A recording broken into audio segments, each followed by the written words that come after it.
Static answered itself in a long, wet sigh. The road ahead was 2 lanes of frost and moonlight. The kind of night when corn stubble looks like a field of nails and every mailbox wears a ghost. I checked the dash clock. 3:03 a.m. My thumb slid. The tuner. The voice stayed with me, moving between stations like it was riding the top of the signal, saying my name softer, then clearer, like a breath against the glass. Caleb, do you copy? I told myself it was skipod atmospheric. Bounce off the ionosphere.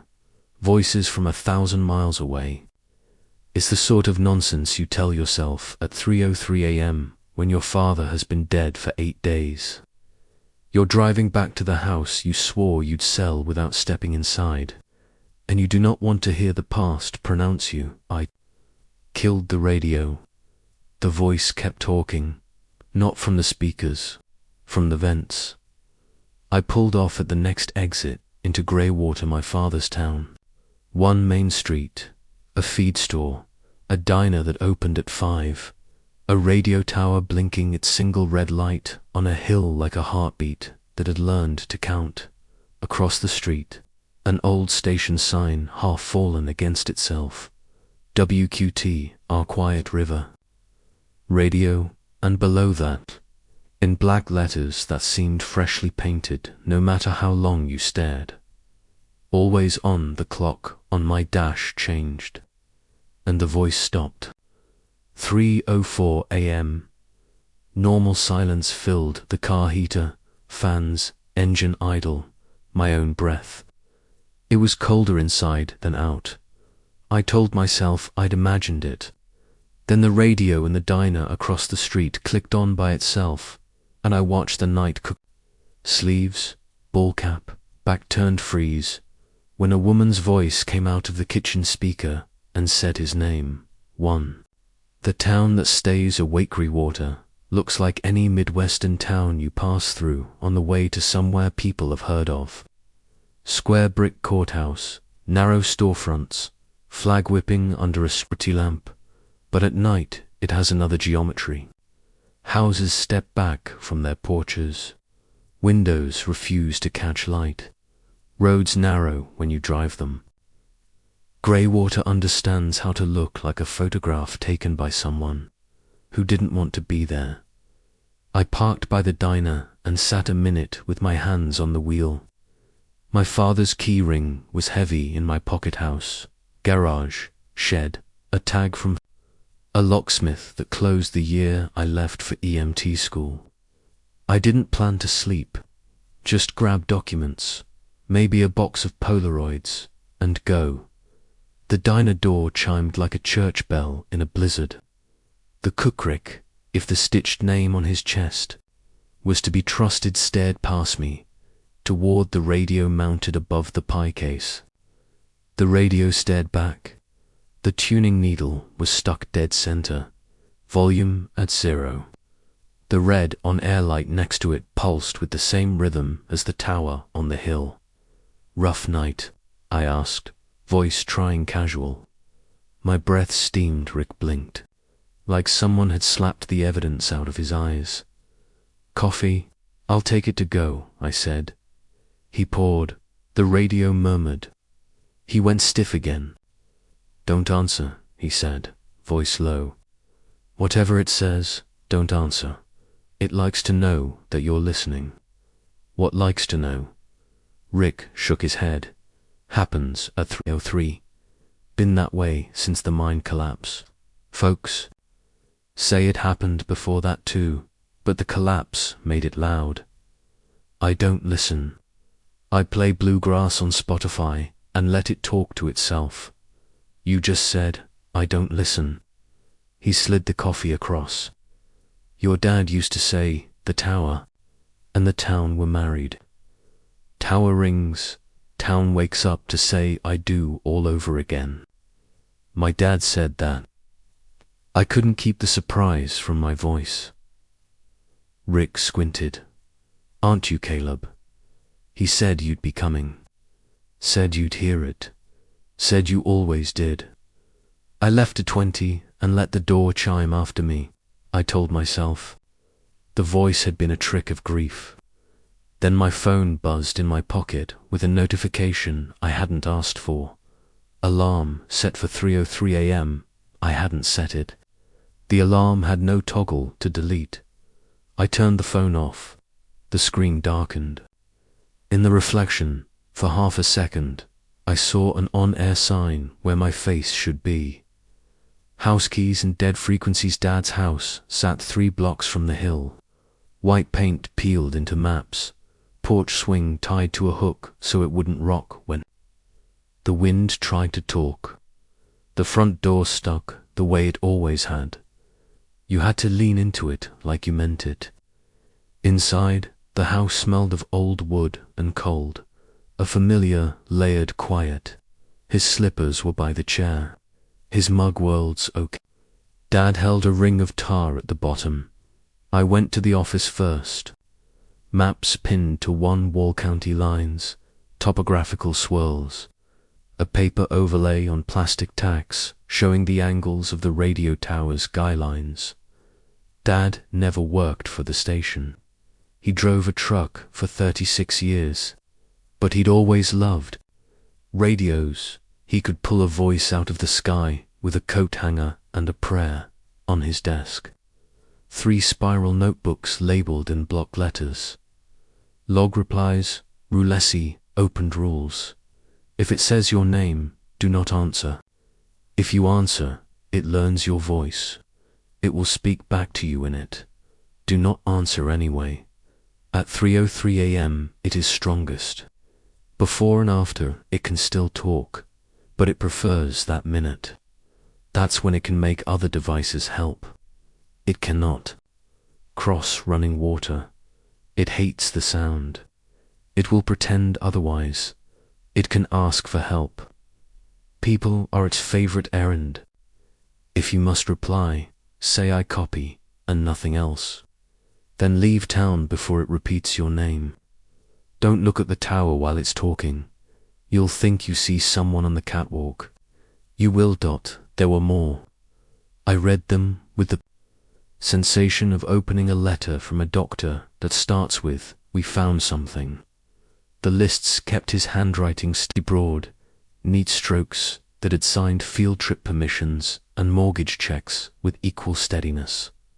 The log was worse. 10 years of dates with notes beside them. 03/17. Kathy, do you copy? No reply, March 18th. Rick, do you copy? Replied, who's this? Do not answer questions 0401, whispering without names, counting from 1 to 60. Over and over until 3:04. 3 years back, 06/12. Caleb, do you copy? Dad had underlined it twice. The second line gouged the page. I closed the notebook, breathing like I'd sprinted. Some kind of prank, I said to the empty room. Saying it out loud didn't make it truer. The house clock on the mantel clicked over to 3:02 a.m. I had not known it was that late. I had not wanted to. The air changed temperature in a way that didn't move through degrees. It was like the room learned a new number for cold and wanted to show it off. The heater kicked, then choked, then went silent. Outside, on the hill, the tower light blinked. Slow, slow, then too fast, then a perfect rhythm again, a red metronome conducting an orchestra. No one admits they hear. At 3:03 a.m., the house phone rang. The operator I let it ring. It rang 20 times. The answering machine, a relic my father refused to part with, picked up. It played Dad's voice saying, "Leave it after the beep." And then there was no beep, only a long hollow where the beep should be. Then my own voice came out of the speaker. "Caleb," it said, "do you copy?" The trick of it wasn't that it sounded like me. The trick was that it sounded like I would sound in 5 years or 10, after whatever life had planned to do to me. Smoker's silt and an apology worked into the vowels. My mouth went dry. Do not answer, I whispered to myself. It laughed. My laugh, the embarrassed one I used when people told me I looked like my dad. You already did, it said. When you were 14 and you hid under the station's back deck during a thunderstorm. When you held down the talk button and said your name into dead air to see if God was awake. I copy, Caleb. I always copy. The line went silent, the house filled with the sound of all the other silences it had collected. The mantel clock ticked 3:04, and the temperature pretended to rise. I ripped the phone's cord from the wall. The dial tone kept going for a breath after the plug swung free, like a scream that had learned how to coast. I slept in my father's chair with all the lights on. Outside, the tower blinked its red eye at intervals that matched my heart until they didn't, for Sheriff Mason's rules woke to sunlight and a knock on the door that counted itself as polite. Sheriff Carla Mason stood on the porch with her sunglasses pushed up into hair that said she liked to run when the weather wasn't an excuse. 40s, the kind of calm people practice for years until it becomes dangerous. You're Caleb, she said. I am. Your father used to call me when the station got uppity. She said it like she was discussing a stray dog that liked to steal steaks. I told him to stop listening. He never did. He left me rules. Of course he did. She glanced past me at the mantel. You slept, Chad, I said. Any reason I shouldn't have? She shrugged. It liked sleep. Dreaming is a special band if you've got the right antenna for it. Look, she reached into her coat and handed me a folded printout. WQTR, Public Safety Advisory, typed in Korea like the 80s was still the law. The county seal sat in the corner like a hostage. Issued 10/18, reissued 12/02, reaffirmed 03/01. If you hear your name between 3:03 and 3:04 a.m., do not answer. Do not go to the station during those minutes. Do not stand between the tower and the river. Do not cross the bridge if the light is red, red, red, white. Do not enter the mine. The mine is sealed. The mine is not sealed. If someone you love calls your phone but their mouth does not move, do not answer. At the bottom. Someone had handwritten, if it says a kid's name, call me. The number wasn't printed. It was penned in dark blue ink that had bled when wet. It said my name, I told her. It'll do that, she said. It's polite at first. Then it gives instructions. It likes errands, like your dad wrote down. That's how it grows. You sound like you believe it's a thing. You don't have to believe the dynamite to die in the mine, she said. It helps if you pretend you do, though you planning to stay. No, good. Her mouth softened. But while you're here, don't listen. And if you have to listen, don't speak. If you have to speak, say I copy and come find me before it asks you to promise anything. She started down the steps. And don't go up to the station. Why? Not because when people go up there, she said, they don't come down the way they climbed. 5. The errand I lasted 2 nights without speaking back. On the 3rd, it gave me a job. It waited until 3:03 a.m., like it was the courteous host of a terrible party. The house phone was still in pieces. The sound came through the microwave this time. It warmed the room and rhymed the windows with cold. Caleb, do you copy? I stared at the microwave's blank clock like it would save me. My name fogged the glass from the inside. Do you copy? It said again, gentler. It's about a boy. My skin tried to crawl off my body. It knew. Dad's rules said it would. It can ask for help. People are its favorite errand. I shut my eyes. I copy, I said, and bit my tongue before the rest of the sentence could push its way out. There's a boy in the mine. It said, using a woman's voice I knew the shape of, but not the name. He followed a voice into the shaft. He's cold now. He will be colder. The mine is sealed, I said, before I remembered not to say anything. The mine is not sealed. It said, and the microwave's light flickered like an eye at a peephole. Hurry. I grabbed my coat. I grabbed my father's old maglite, a first aid kit out of habit, and the rules notebook like it would qualify me to carry light into holes. I hesitated, then picked up Dad's little transistor radio, the one with the worn leather case he'd handled until it learned his hands.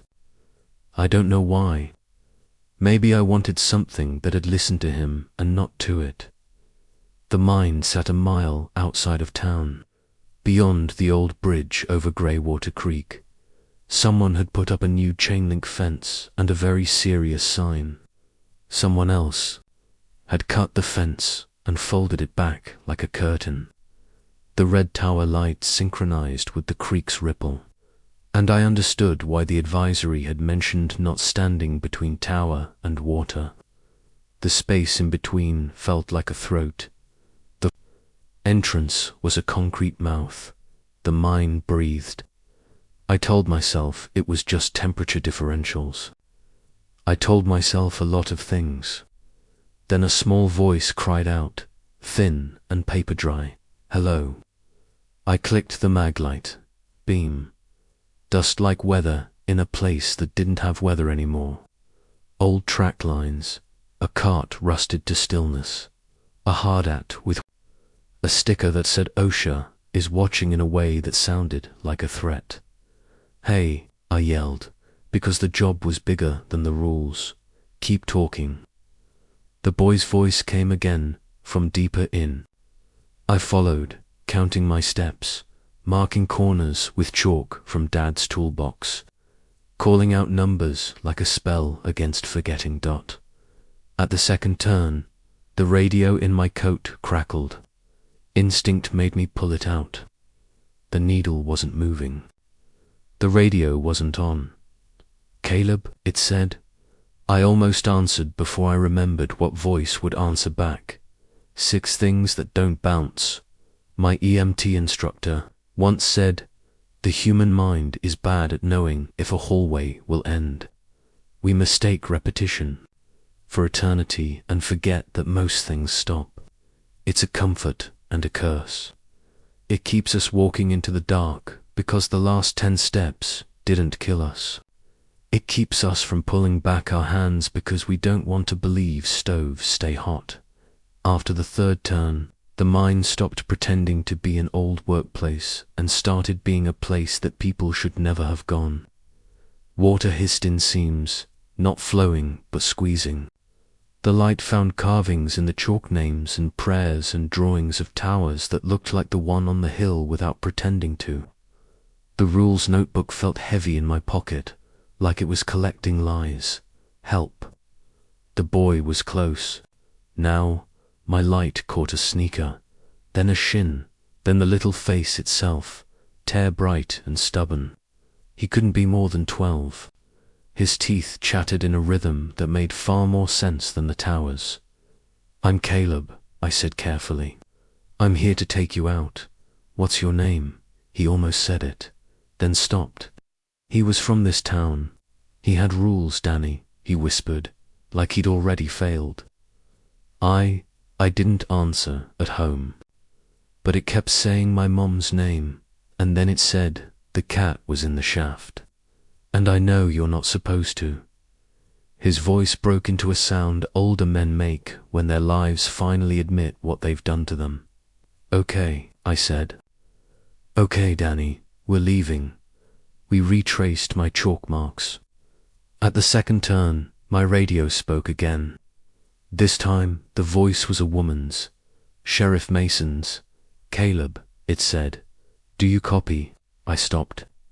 My hand moved without my permission. It raised the radio like someone lifts a glass to toast the person they hate most because the room expects it. I didn't answer. The radio made Sheriff Mason sigh.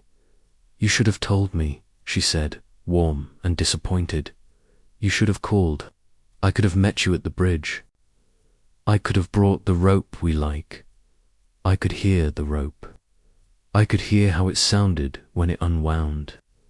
I could hear Carlson from the volunteer fire crew laugh the way he laughed when he got to be useful. It was the little details that hurt. The ones you couldn't invent without having been there. Keep walking. I told Danny at the first turn. The radio changed tactics. Dad's voice came through exactly like it had on the answering machine. Buddy, he said, you know, better than to do this alone. It was the tone he'd used when I rode my bike into the creek and pretended it was on purpose. Always this careful. You know better instead of you did wrong. I wanted to say, I copy. I wanted to say, I'm sorry. The words gathered like water at the back of my teeth. I swallowed twice, then again, until the only thing left was the taste of battery acid and cold.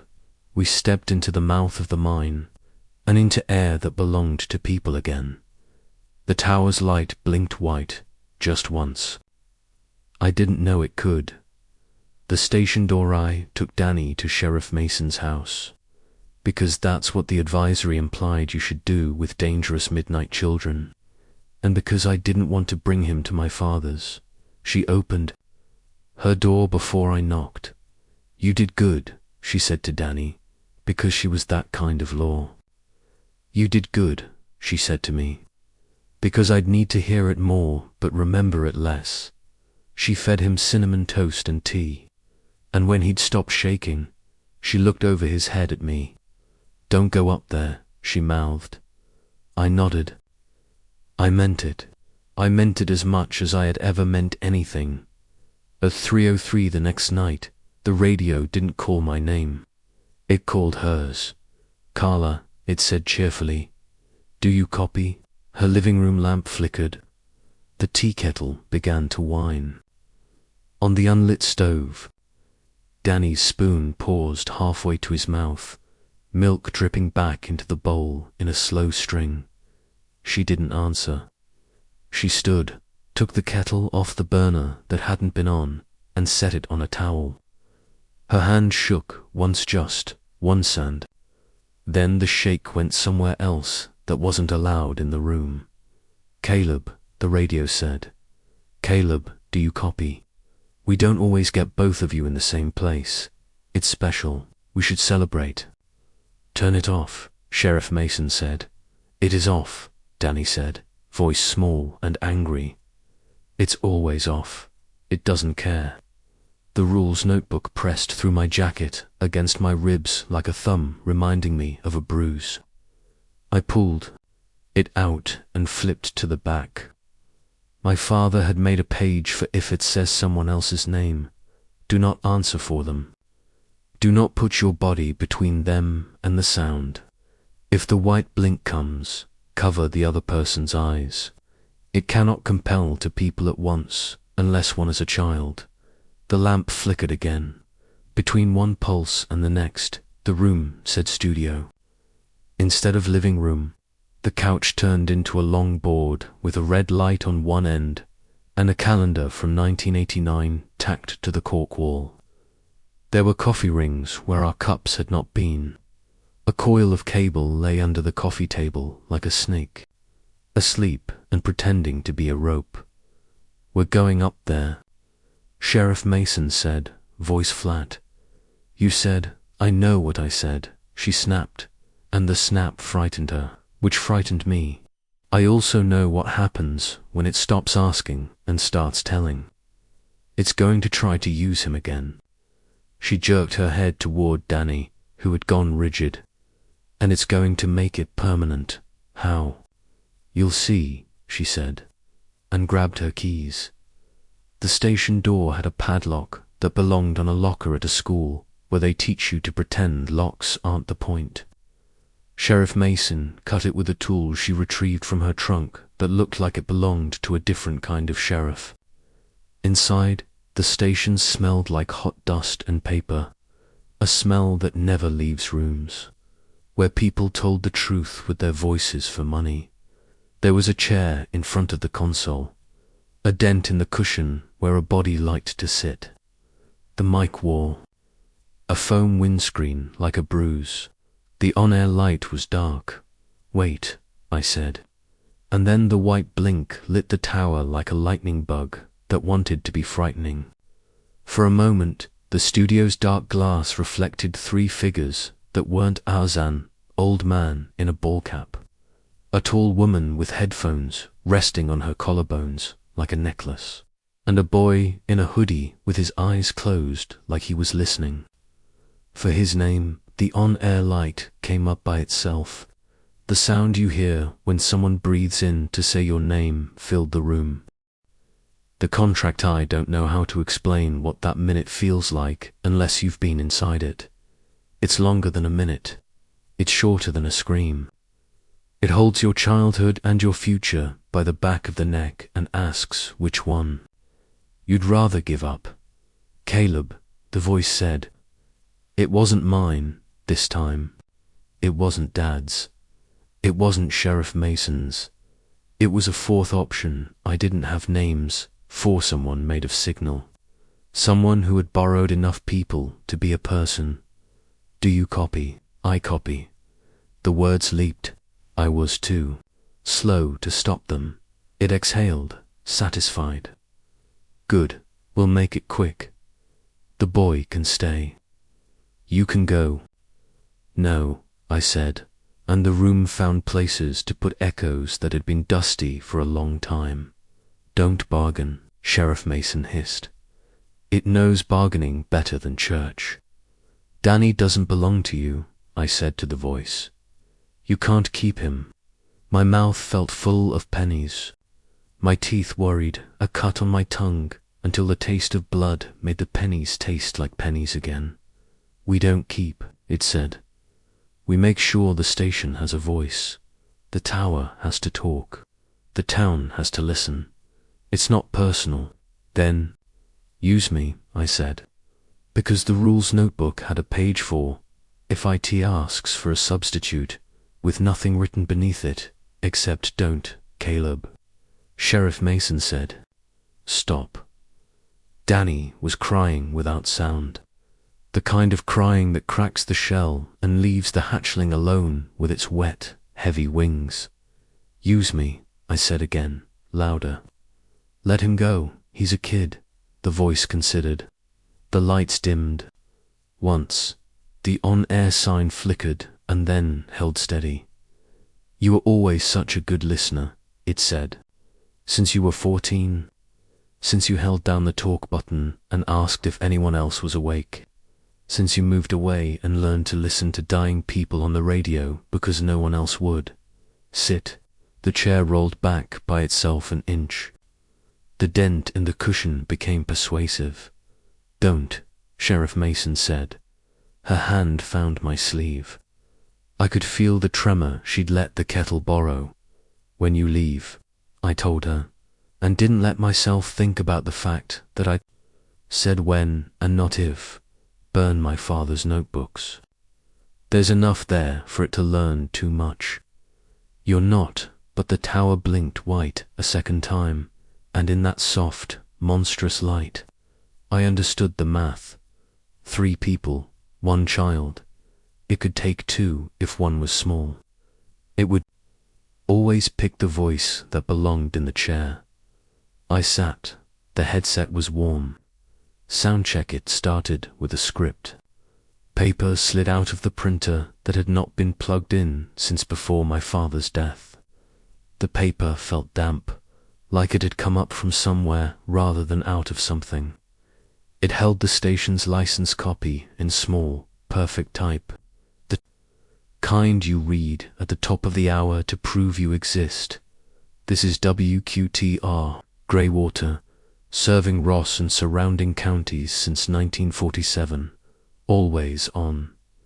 Then the log, a list of names, the ones it wanted to say before the minute ended. 6 names tonight. A luxury, some nights. It said dozens. Some nights, it crooned the same 2 into the mic until they stopped answering and started obeying. I'm not reading those, I said, and the mic panned a degree toward me like a head cocked to consider rudeness. You're here to read. It said, that's the job. We all have jobs. I'll read everything else, I said. The weather, the scores from games no one plays anymore. I'll read the birth announcements for babies who aren't born, but not names. The tower blinked red, red, red, white. Danny flinched like a rabbit in the shadow of a hawk that wasn't sure which field it belonged to. You can't make me say a name, I said. You can only make me want to. Silence, the kind that cottons the air so the next sound will pop. Read, it said finally, irritated. We'll see how stubborn you are when the minute comes. So I read. At 3:19, I introduced a song that didn't exist and let the needle hover between grooves that had never been pressed. At 4 o'clock, I read school closings for a county where snow had been replaced with a kind of cold that was not weather. At 5:15, I lied about sunup because lying to it felt like lifting a weight it couldn't see. Sheriff. Mason sat on the studio couch with Danny asleep against her side. She watched me like she was memorizing the tautness of my jaw for later. At 6 o'clock, she stood. We'll be back tonight, she said. You'll be done by then, you think? My voice sounded like the voice the first call had used, the one I'd feared I'd grow into. It didn't scare me anymore.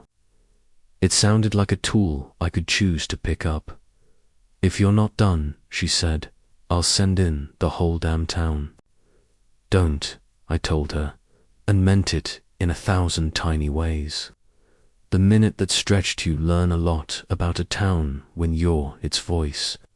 Who calls at dawn to ask if the post office will open after the power flickers. Who listens from their porch because sleep stopped coming to their side of the bed. Who wants the birthdays of the dead read aloud like benedictions that the living refuse to stop believing. I read everything but names. It was easy most of the time. It was not during the minute. At 3:03 a.m., the studio changed scale. The room was the same size, but the space inside it held more. My chair was a pew and a cliff and a high school bleacher. The mic became a human throat and the bell of a brass instrument. The on-air light a second sun. Good evening again, the voice said through the headphones, cheerful as a parade. You did such nice work today, so thorough. Read our list. Now, paper slid into my palm. Names. I felt my mouth begin to shape the first one. Felt the way the letters wanted to slide off my tongue like oil. Felt the studio lean in to listen. I thought of my father, pinning maps. I thought of him teaching me how to wait 30 seconds with my hand on a bleeding stranger's shoulder so their pulse could understand it wasn't alone. I thought of him writing, "Do not answer 12 different ways until the words made offense." Put the paper down. I copy, I said, a hiss. But you didn't say anything. You told me to copy, I said. You never told me what. It laughed. If laughter can sound like someone picking their teeth with a paperclip, that's how it sounded. You'll lose this game, it said. The minute will stretch until your tongue gets tired and says the first one just to rest. It can stretch, I said. So can I. It did. It made the minute long enough that the second hand on the studio clock walked itself around twice and then sat down right where it had started and pretended it had never moved. It made the air so still, the sound of dust landing on the console would have been a thunderclap if I'd allowed it to become one. It made my mouth water until I understood why men drink from poison wells. I copy, I said, each time anew. Trick reached into me. I copy, I copy, I copy. You're stubborn, it said. You already knew that, I said. You've been listening since I was a kid. The minute ended. The on-air light exhaled. The room remembered how normal felt, poorly. You can't keep this up, it said. Yes, I can, I said, and hoped I wasn't lying to the only thing that always knew when it was being lied to. Statics, teether. Second night bled into the third. Sheriff Mason slept in the lobby with a blanket over her boots. Danny built a small city of promo coasters and then knocked them down with a spinning CD. I ate from vending machines that had learned how to charge grief and spit out sugar. The voice tried other games. It sent the white blink down the hill more. Often it played my father coughing. It played the sound my ex had made when I told her I couldn't follow her to Cincinnati, because the life we built there would never be as quiet as the life I'd failed to build here.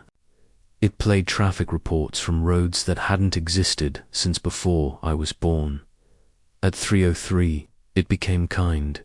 Caleb, it said, you don't have to say all the names, just one tonight. I copy, I said. You think you're clever. You think you can break the rules if you bend them politely. Tell you what, say your own name. That's easy enough. Everybody likes that game. My mouth shaped I and stopped. My name is a door I like to open when my hands are full. It makes other people hold it for me. It's a habit. Habits are where the knives hide. Read a name off the paper, it coaxed. You'll feel better. The minute's heavy. Put it down. I copy, I said again. Because sometimes survival sounds like a broken button. The minute stretched, but this time not to infinity. It stretched and then snapped back like elastic, angry that I hadn't let it break me. The on-air light pulsed once, twice, in a stutter I hadn't heard before. It sounded like pain. You can't keep me, I said. You need me to choose. It didn't answer. Nothing in the room moved, not even the two gnats who had found a way to be born. Inside sealed glass, I'll make you a deal, I said, because bargaining is a church even when you know better. I'll stay. I'll be your voice. I'll be here every night at 3:03, and I'll read your weather, and I'll read your lies, and I'll say I copy until I die. But I will never say a name, not mine, not theirs. I'll never give you the door you want. Silence made a new shape. The console hummed in a key that had never existed before tonight. You think that saves them? It said finally. You think if names go unsaid, people get to keep them? Yes, I said, I do. That's not how this works, it said, and for the first time since it had spoken from my vents, it sounded lonely. Names are just handles. I can carry people by the wrists. Not if we tie our hands behind our backs, I said. Not if we teach our kids to answer to whistles and knocks and anything but their names. That's ridiculous. So is a tower that talks. The white blink came again, close enough to make the studio glass show a reflection with two many mouths. The mic leaned toward me until the foam was almost touching my lips. I held still. My breath hit it and came back changed. Fine, it said. One more night, we'll see who needs what by dawn.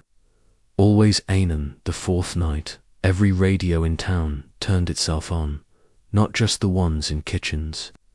The ones in basements, in glove compartments, in boxes labeled garage sale and donate. Greywater became a chorus of devices.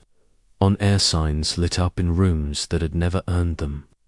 The tower blinked white, so fast I couldn't see the red. Caleb, it said, and the studio's door closed with that gentle authority old libraries have. Do you copy? I copy, I said, because that was what we did. Read, no, read, no, read. I took the mic in both hands and pulled it close enough that the foam touched my lip. The texture was like pressing your mouth to a winter window. The forecast for Greywater, I said, voice steady, is 100% stubborn with a chance of shut up. Sheriff Mason laughed. Not the right time, not the right place, the perfect moment anyway. Danny laughed too, the kind of laugh that repairs bones. The studio filled with something that didn't have to be named to be true. Static rose, not like weather, like teeth. It climbed into the headphones and into the room until it was standing next to me, the height of a tall man in a ball cap. It made a shape you could almost see if you looked just to the side. You think you're the first, it said. You're not. Radio wants a body. Tower wants a town. Voice wants to speak. It leaned over me. The mic knocked my tooth. You can keep the names until death. Then what? Then I'm done, I said. No, it said, soft and delighted. Then you're mine. Voices don't die. They just need places to go. Then you shouldn't have picked someone who knows how to hold his breath. I clicked off the mic. The on-air light stayed lit because the on-air light was never about. The switch, the minute stretched, then folded, then shrank. It made itself small, like a mean animal pretending to nap. The static pulled back by an inch, then a foot, then enough distance to give my lungs a polite chance. You'll be back tomorrow, it said. Always, I said, and meant it differently than it did. Coda, what we do with our mouths, I stayed. I sold the house and rented a cheap apartment over the diner where the radio stayed off unless I turned it on. Sheriff Mason pretended to hate the cinnamon toast she kept making. Danny started showing up at the station after school, under the kind of supervision that is strict about the important things and lazy about the ones that don't matter. He learned where the fuses were and how to melt crayons into new colors with a desk lamp and why you don't say your own name aloud when the second hand points anywhere near the 3 dot at 3:03 a.m. I sit down, I read everything but names. Sometimes it makes the minutes stretch long enough for me to see my father standing by the door in his work boots, checking the clock and the window like he's deciding which one is lying to him. Sometimes I hear the boy I used to be under the deck out back, whispering into a dead channel to find out whether anyone else in the world knows what my voice sounds like. Sometimes I think about leaving and then I don't, not because I'm brave, because leaving is a kind of answer. Staying can be. To dot the town listens. The tower blinks. The river moves like a hard white line drawn on a test you aren't allowed to retake. If you drive through Greywater at 3:03 a.m., listen. Not to your name, to the weather, to the school closings, to the way the voice says I copy and makes it sound like a life. Don't answer if something else answers first. If you must answer, say as little as possible. Names are doorways. You're allowed to be selfish about which ones you open. This is WQTR, Greywater, serving Ross and surrounding counties since 1947. Always on, I am too, for now.